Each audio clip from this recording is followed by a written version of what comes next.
మంచిర్యాల జిల్లాలోని ప్రధాన వార్తలు కనుక వస్తే జిల్లా కేంద్రంలోని ఆండాలమ్మ కాలనీలో గల ఈద్గా వద్ద బక్రీద్ పండుగ సందర్భంగా ముస్లిం సోదరులు ప్రత్యేక ప్రార్థనలు నిర్వహించారు. ఈ కార్యక్రమంలో ముస్లిం సోదరులకు శుభాకాంక్షలు తెలిపారు మాజీ ఎమ్మెల్యే దివాకర్ రావు మాట్లాడుతూ గత బీఆర్ఎస్ పాలనలో 10 సంవత్సర కాలంలో నాటి ముఖ్యమంత్రి కేసీఆర్ ముస్లిం సోదరులకు అనేక సంక్షేమ కార్యక్రమాలు అమలు చేశారని, ఏడాదిన్నర కాలంలో కాంగ్రెస్ ప్రభుత్వం ముస్లిం సోదరుల అభివృద్ధిని గాలికి వదిలేసిందంటూ విమర్శించారు. మంచిర్యాల మున్సిపల్ కార్పొరేషన్ పరిధిలోని నస్పూర్లో గల గోదాంల వద్ద కోల్బెంట్ లారీ ఓనర్ అసోసియేషన్ ఆధ్వర్యంలో రిలే నిరాదీక్షలు 6వ రోజుకు చేరుకున్నాయి. కాటన్ కార్పొరేషన్ ఆఫ్ ఇండియా అధికారులు ఇతర రాష్ట్రాలకు చెందిన లారీలకు లోడింగ్ అన్లోడింగ్ ఇస్తూ స్థానికంగా ఉన్నటువంటి తమ పొట్ట కొడుతున్నారంటూ లారీ ఓనర్లు ఆవేదన వ్యక్తం చేశారు.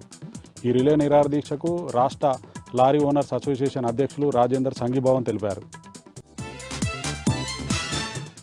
కొమరంభీం ఆసిఫాబాద్ జిల్లా ప్రధాన వార్తలు కనుక వస్తే జిల్లా కేంద్రంలో కాగజ్నగర్ పట్టణంలోని ఈద్గాల వద్ద బక్రీద్ పండుగ సందర్భంగా ముస్లిం సోదరులు ప్రత్యేక ప్రార్థనలు నిర్వహించారు. పండుగ సందర్భంగా వారికి శుభాకాంక్షలు తెలిపారు ఎమ్మెల్యే కోవా లక్ష్మి, బీఆర్ఎస్ రాష్ట్ర నాయకులు ఆర్ఎస్ ప్రవీణ్ కుమార్.